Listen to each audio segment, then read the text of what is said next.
एक समय था जब बंगाल में सिर्फ एक ही नाम चला करता था, दीदी यानी ममता बनर्जी।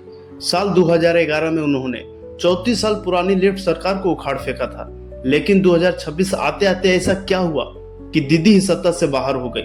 कैसे बीजेपी ने बंगाल में पहली बार इतनी बड़ी जीत दर्ज की और आखिर क्यों जनता ने दीदी से दूरी बना ली, आज की इस वीडियो में हम समझेंगे बंगाल की पूरी राजनीतिक कहानी। हेलो दोस्तों, नमस्कार। द व्यू पाथ में आपका स्वागत। चलिए समझते हैं क्या रहा दीदी का संघर्ष और सत्ता का सफर। 90 के दशक में बंगाल के राजनीतिक पर लेफ्ट फ्रंट का कब्जा था।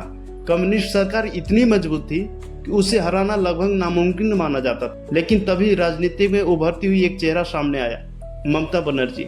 एक ऐसी नेता जो सड़क पर उतरकर आंदोलन करती थी, रेलवे स्टेशन पर धरना देती थी और खुद को आम जनता की आवाज बताती थी। 1998 में उन्होंने कांग्रेस छोड़कर अपनी पार्टी बनाई, ऑल इंडिया तृणमूल कांग्रेस यानी टीएमसी। फिर आया साल 2007। नंदीग्राम और सिंगूर आंदोलन में जमीन अधिग्रहण के खिलाफ ममता बनर्जी ने किसानों की आवाज बनकर किसानों की आवाज उठाई। यहीं से बंगाल में परिवर्तन की लहर शुरू हुई और 2011 में आखिरकार 34 साल पुरानी लेफ्ट सरकार गिर गई और ममता बनर्जी ने पहली बार बंगाल की मुख्यमंत्री बनी। बंगाल की जनता ने उन्हें दीदी बोलकर संबोधन करना शुरू कर दिया। सत्ता में आने के बाद क्या रही दीदी का मजबूत पकड़। सत्ता में आने के बाद ममता सरकार ने कई योजनाओं की शुरुआत की, जैसे कन्याश्री, रूपश्री, स्वास्थ्य साथी जैसी योजनाओं ने महिलाओं और गरीब के बीच उनकी पकड़ मजबूत कर दी।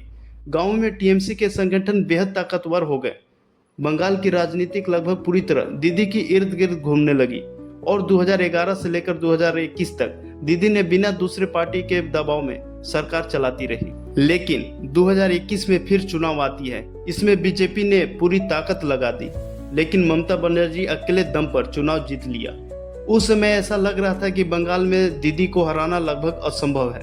लेकिन 2021 के बाद हालात धीरे धीरे बदलने लगे। सबसे पहले टीएमसी के ऊपर भ्रष्टाचार के आरोप लगने लगे।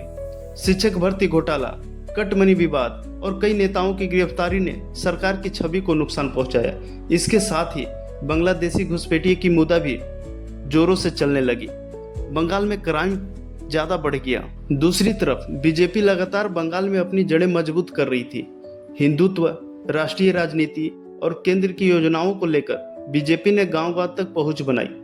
बीजेपी ने चुनाव को सिर्फ विकास नहीं बल्कि परिवर्तन बनाम डर की लड़ाई बना दिया। कई जगहों पर लोगों में राजनीतिक हिस्सा और स्थानीय नेताओं की दबंगई को लेकर नाराजगी बढ़ने लगी। युवा बेरोजगारी भी बड़ा मुद्दा बन गया। धीरे धीरे जनता का एक हिस्सा बदलाव चाहता था। अब समय आता है 2026 चुनाव की और इसमें बीजेपी की ऐतिहासिक जीत हो जाती है और इस बार बंगाल की राजनीति पूरी तरह बदल गई।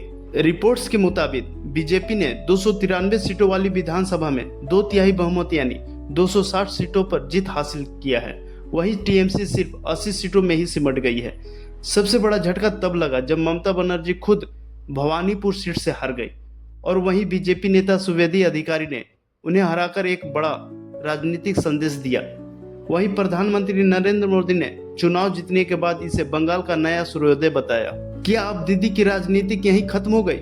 हालांकि हार के बाद भी ममता बनर्जी हार मानने से इनकार किया। उन्होंने चुनाव प्रक्रिया पर सवाल उठाए और कहा कि जनता का असली समर्थन अभी भी उनके साथ है। जिस नेता ने कभी लेफ्ट का किला गिराया था, आज वही नेता खुद सत्ता से बाहर हो गई है। राजनीति में कोई भी जीत हमेशा के लिए नहीं होती और बंगाल इसका सबसे बड़ा उदाहरण बन गया है। आपको क्या लगता है, क्या बीजेपी सच में बंगाल में नया दौर शुरू कर पाएगी या फिर दीदी एक बार वापसी कर सकती है? अपनी राय कमेंट में जरूर बताइए।